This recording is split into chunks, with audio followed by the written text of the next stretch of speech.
Bien, Maître François Saint-Pierre, soyez le bienvenu à l'Assemblée nationale. Nous sommes très heureux de pouvoir vous accueillir. Nous connaissons toute votre activité comme l'un des grands avocats à Paris et à Lyon, et sur un sujet qui, je le sais, vous tient particulièrement à cœur. Nous avons été désignés, Georges Fenech et moi-même, par la Commission des lois et son président Urvoas, pour une mission parlementaire d'information, un parlementaire de la majorité, un parlementaire de l'opposition. Le hasard fait que nous sommes deux juristes, l'un avocat, l'autre magistrat. Posons très nettement le problème. La révision des décisions pénales, c'est en soi-même une réflexion sur l'état de droit. D'un côté, l'autorité de la chose jugée, indispensable dans une démocratie, indispensable dans la République. De l'autre côté, l'absolue nécessité qu'il n'y ait pas d'innocents en prison. Et la réflexion qui peut amener à l'erreur judiciaire, comment peut-on l'éviter? À la base et ensuite. Lorsque Georges Fenech a déposé une proposition de loi en 2007, il s'est attaché à tout un certain nombre de problèmes qui se posaient déjà depuis que nous avons eu la réforme de 1989. Vous aurez à nous en parler, nous parler de comment vous concevez la notion de fait nouveau, la notion d'éléments inconnus de la juridiction au moment où elle se prononce, la notion d'affaires non débattues devant la Cour. En tout cas, ce qu'on peut vous dire, c'est que, au vu de tout ce qui nous sera dit, nous envisagerons de déposer une proposition de loi pour changer la loi. Là, on est dans la première phase, le recueil d'informations. Donc, rien n'est arrêté chez nous, nous écoutons. Ce qui est intéressant, c'est que la quasi-totalité des personnes auditionnées ont demandé que la loi soit modifiée. Que tous les rapports de la Cour de cassation demandent que la loi soit modifiée. Et nous aurons à en discuter aussi bien sur la révision que le réexamen. Je m'arrêterai là en vous rappelant que tout est public, que c'est très suivi et que ce que vous dites, bien évidemment, n'engage que vous-même, comme on le dit, bien sûr. Je donne la parole à Georges Fenech. Merci, cher Alain Touret. Donc, je me réjouis également de recevoir Maître François Saint-Pierre à plusieurs titres, non seulement dans votre qualité d'avocat ayant eu à traiter de dossiers d'erreurs judiciaires, et vous avez notamment l'expérience de la Cour de réexamen, la commission de réexamen, puisque vous êtes saisi de l'affaire Agnolet, et vous avez beaucoup réfléchi à ces questions, publié d'ailleurs sur les questions d'erreurs judiciaires et de composition de cours d'assises notamment. Donc c'est avec beaucoup d'intérêt que nous allons entendre votre avis pour, comme le disait Alain Touret, faire évoluer cette loi de 1989 dans un sens qui à la fois protège l'autorité de la chose jugée, qui est un principe fondamental, mais qui en même temps permette la révision quand elle doit avoir lieu. Merci. Je vous remercie vivement de votre invitation. Vous avez, Monsieur Touret, dit que la question fondamentale qui se posait à notre système judiciaire était celui d'éviter à tout prix des erreurs judiciaires et que des innocents soient en prison. Je souhaiterais très rapidement en introduction rappeler un fait. C'est que lors de l'ouverture du droit d'appel des verdicts de cour d'assises par la loi du 15 juin 2000, dans l'année qui a suivi, la première année d'application de ce texte, 90 accusés condamnés en première instance avaient été acquittés en appel. C'est quelque chose d'impressionnant, parce qu'à ce moment-là,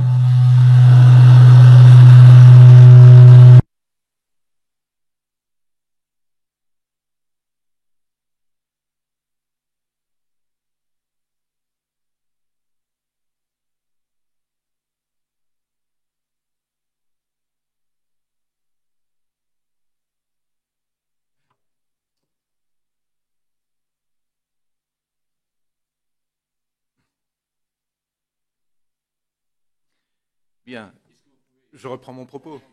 Mais est-ce que ce micro marche?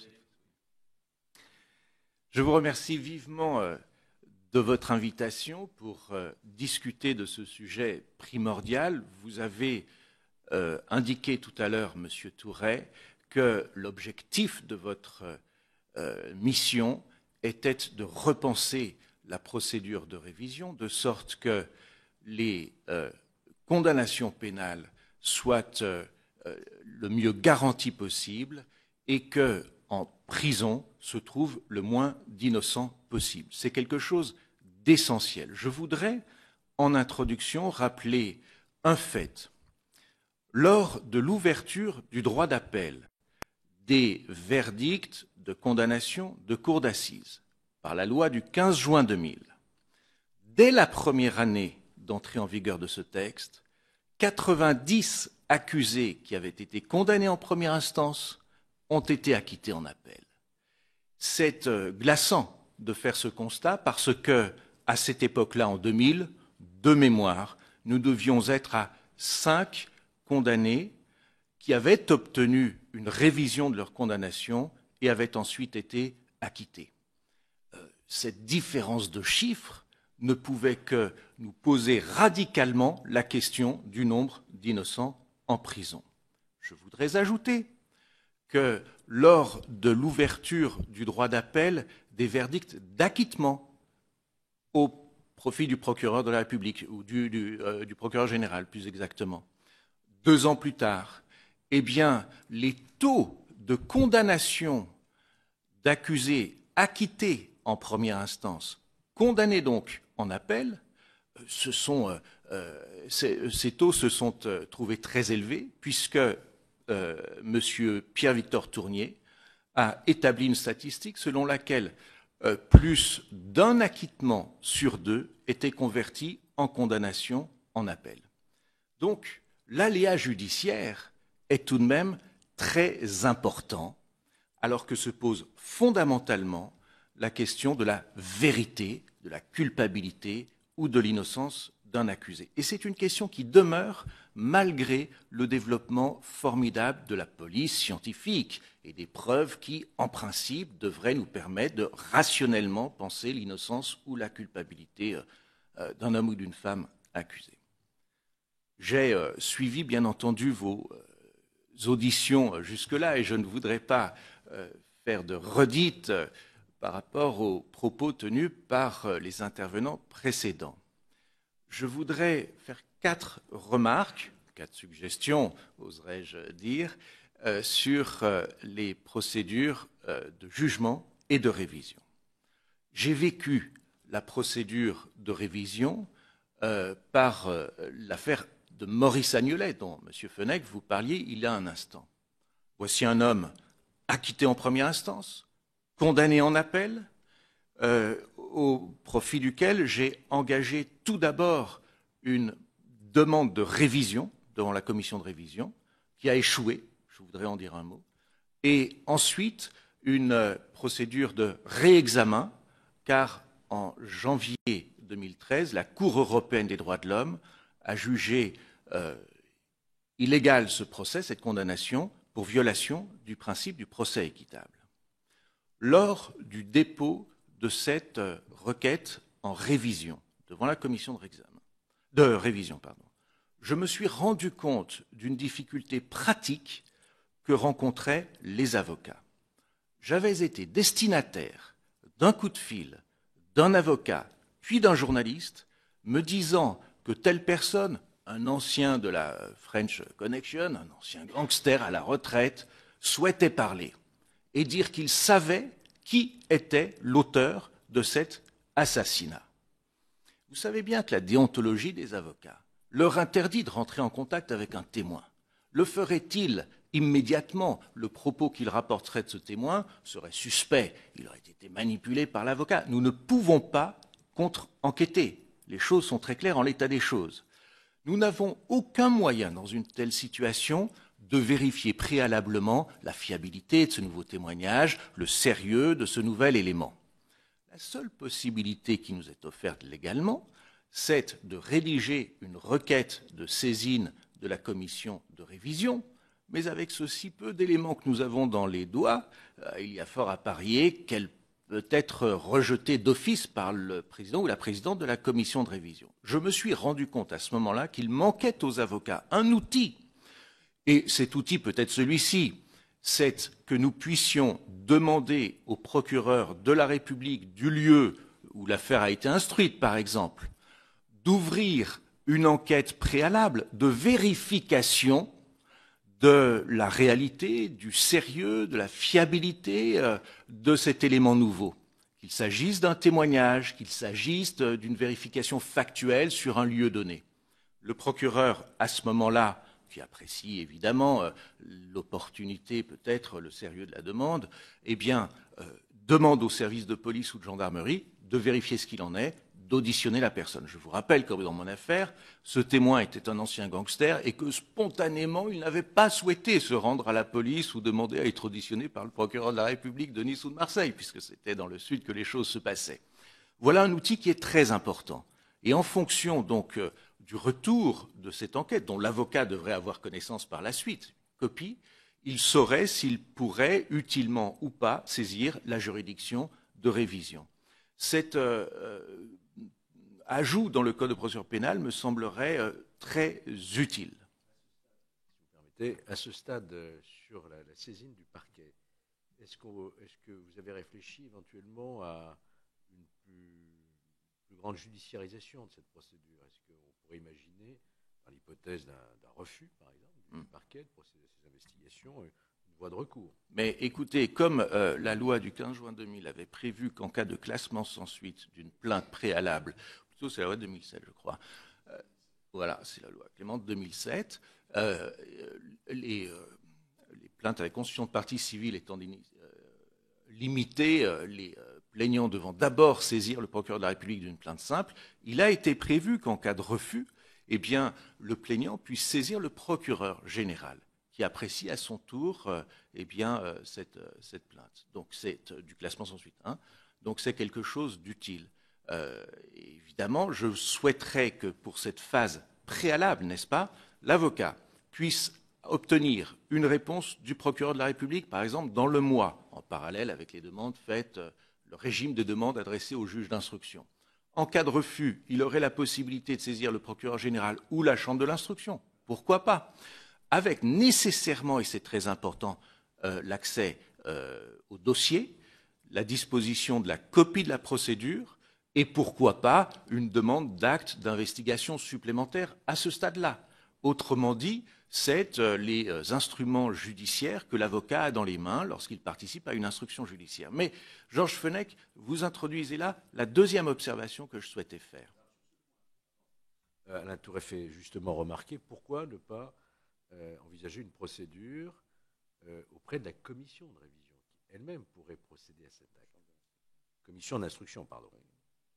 À la chambre de l'instruction? Oui. Non, la commission de révision. Qui se comporterait en chambre de l'instruction. Alors, c'était justement ma deuxième observation. Mais je souhaitais faire cette première proposition parce que l'expérience montre que très souvent, je résume mon propos, les avocats n'ont dans les mains qu'un très faible indice. Et si la commission d'instruction n'est saisie que d'un mémoire, d'une requête écrite de l'avocat faisant état de cet indice, très souvent sans aucune pièce justificative, nous n'avons rien, n'est-ce pas? Comment la commission d'instruction de révision pourrait-elle apprécier si oui ou non, dans le flot quand même important de demandes dont elle est destinataire, telle demande mérite d'être vue ou pas? C'est la raison pour laquelle moi je pense que localement, il est peut-être plus utile en termes d'efficacité de permettre cette vérification préalable. Voyez-vous? Mais il s'agirait d'une demande d'enquête préalable, de vérification, que l'avocat déposerait auprès du procureur de la République, par exemple. Le procureur de la République, par exemple, est compétent pour apprécier l'existence de charges nouvelles après une ordonnance de non-lieu. De la même façon, il pourrait apprécier l'existence embryonnaire d'éléments nouveaux de nature à saisir la juridiction de révision. Si nous centralisons l'ensemble des demandes de vérification préalable auprès de la commission d'instruction, celle-ci sera sous une avalanche de demandes. Il me semble. Oui. été fait, c'est très intéressant cette discussion, il nous a été fait l'observation suivante que le parquet du lieu, c'est le parquet qui lui-même a connu de l'affaire et qu'à partir de ce moment-là, il y a un risque de non-dépaysement, en quelque sorte, du dossier. Ce que l'on connaît le mieux les données factuelles de l'affaire. Je rappelle que la loi d'août 2013 a soumis le parquet à un principe d'impartialité qu'il avait déjà dans les faits, de neutralité et d'objectivité. Moi, je n'y vois pas d'obstacle d'irriement à cet égard-là. Hein. Alors, ceci introduit la deuxième proposition que je souhaitais soumettre. J'ai vécu, donc, il y a à peu près 2 ans, une procédure entière de révision à la commission de révision de la Cour de cassation. Et je dois dire que j'ai toujours été extrêmement bien reçu par Madame la secrétaire, par Madame la présidente, Aden, et que les choses se sont, dans la pratique judiciaire, très bien passées. Mais je me suis rendu compte que les droits que j'ai pu exercer au cours de cette procédure devant la commission résultaient de cette pratique, mais en même temps répondaient aux critères de toute procédure d'enquête, d'instruction, c'est-à-dire l'avocat a l'accès au dossier, ce n'est pas particulièrement prévu par le texte, il a l'accès à une copie du dossier, il peut se faire délivrer une copie du dossier. J'ai été destinataire de coups de fil de personnes me disant « je souhaite être entendu ». Je leur disais « je ne suis pas votre interlocuteur, je vais tout de suite saisir la commission d'instruction pour que vous soyez entendu ». Dans la semaine, la personne était auditionnée par les services de police, saisie sur demande de la présidente de la commission de révision. Donc ce sont les droits essentiels de la défense au cours d'une enquête que je souhaiterais voir inscrit dans la loi. Ce serait mieux que ce soit écrit. C'est-à-dire qu'il s'agit de transposer dans la loi ce qu'est la pratique judiciaire de la commission de révision, parce que les pratiques judiciaires dépendent finalement de la libéralité, du libéralisme des présidents, et les choses peuvent changer par la suite. C'est une bonne pratique judiciaire qu'il me semble utile d'inscrire dans la loi. Mais c'est aussi simple que cela. Oui. Et sur les pouvoirs même de la commission. Alors, la loi est assez... Parce que la loi est très laconique. Mais elle est très laconique. Oui. Et finalement, on se retrouve un peu comme autrefois, lorsque le juge d'instruction a tout pouvoir, de tout acte nécessaire à la manifestation de la vérité. En l'espèce, dans l'affaire que j'ai vécue de très près récemment, une commission rogatoire a été confiée à la police, qui a réexaminé, réentendu différentes personnes. J'ai fait des demandes d'enquête supplémentaires, et tout ceci s'est fait, en fait, comme face à un juge d'instruction qui analyse les demandes que lui propose l'avocat de la défense, ou de la partie civile d'ailleurs, et les choses se sont passées ainsi. Quand je dis de la partie civile, d'ailleurs, cela me fait penser à un point particulier, c'est que la partie civile n'intervient pas, la partie civile constituée au procès, n'intervient pas lors de la procédure devant la commission de révision, mais intervient devant la cour de révision. Alors que devant la commission de réexamen, la partie civile est intervenue dans la commission de réexamen. D'une manière plus générale, je trouve que les différences de procédure suivies devant la commission de révision ou devant la commission de réexamen ne se justifient pas vraiment. J'en dirai peut-être un autre mot tout à l'heure, mais il me semblerait intéressant d'unifier les procédures. La présence de la partie civile à tous les stades. Oui, moi, il me semble que le procès moderne, le procès équitable, nécessite une réciprocité, une symétrie des statuts des uns et des autres. Je voudrais, troisième observation, au cœur de notre sujet, vous dire ceci. Bien sûr, la révision d'une condamnation pénale remet en cause l'autorité de la chose jugée, et la loi prévoit que ceci ne peut être effectué, opéré, que sur la base d'un élément nouveau de nature à mettre un doute sur la culpabilité de l'accusé. Je me suis rendu compte qu'il y avait là un problème de chronologie du raisonnement, de méthodologie, qui est le suivant. Dans un procès, à quel moment peut-on apprécier la force du doute qui impliquent un acquittement ou permettent une condamnation. C'est à l'issue du procès de la cour d'assises. Alors que devant la commission de révision ou la cour de révision, l'examen de la force de ce doute est préalable, antérieur au nouveau procès que nous demandons.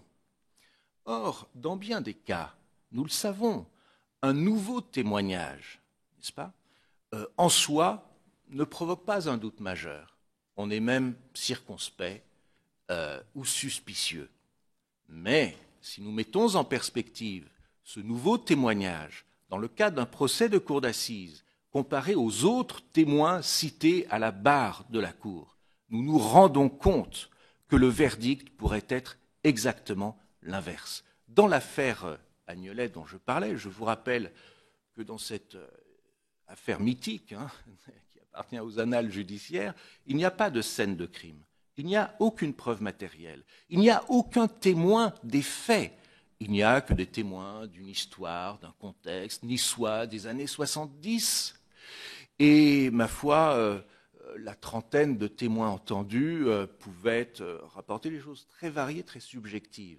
Ce vieux gangster qui était venu dire à la commission de révision que lui savait que c'était la bande à Gaëtan Zampa qui avait fait commettre le crime en représailles d'une arnaque dans des guerres de casino, je me disais, mais ce témoin-là, entendu par une cour d'assises, change le cours du procès. C'est certain.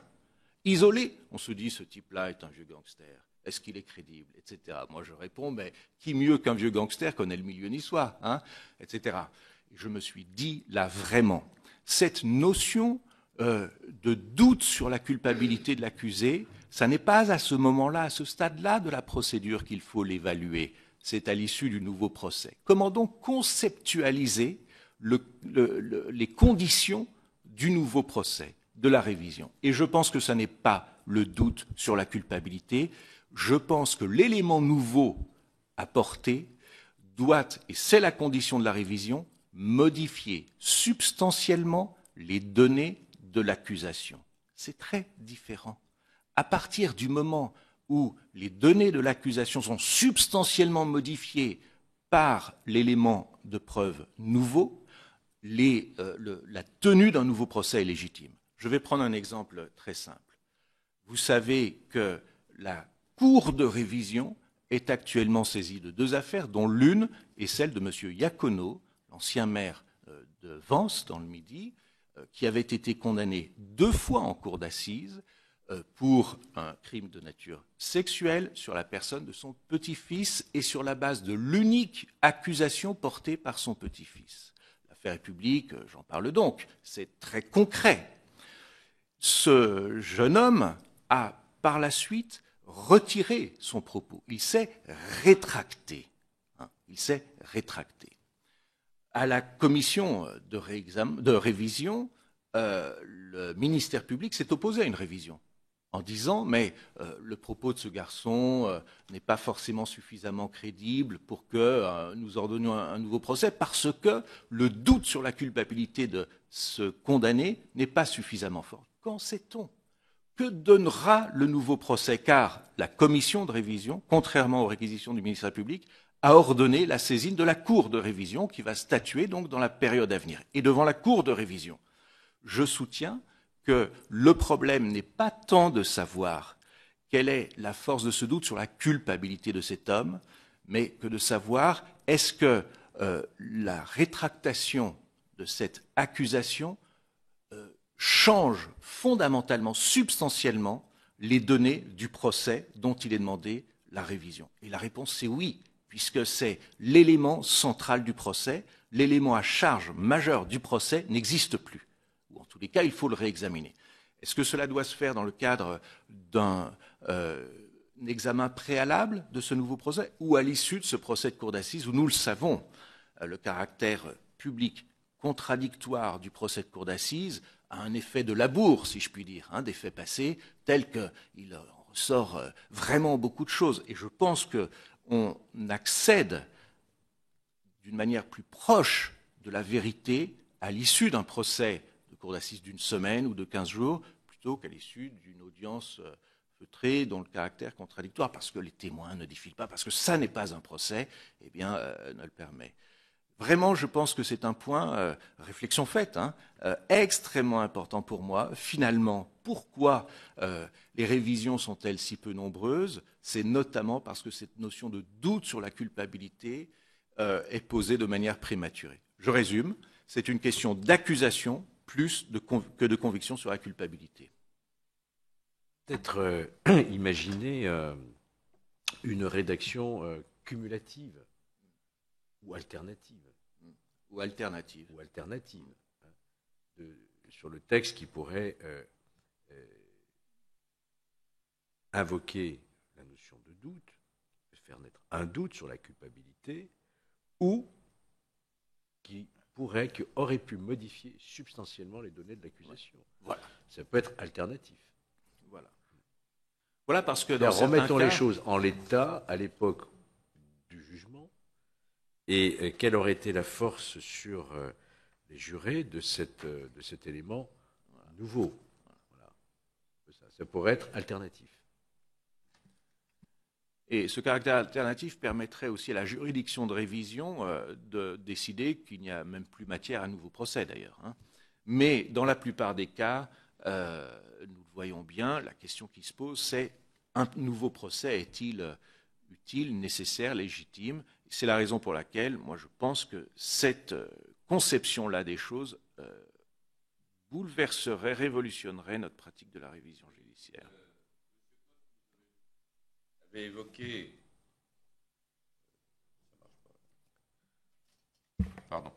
Oui, Monsieur Cotte avait évoqué devant nous l'article 84 du statut de la Cour pénale internationale qui parle de la découverte d'un fait nouveau qui n'était pas connu au moment du procès et qui, s'il avait été établi, aurait vraisemblablement entraîné un verdict différent.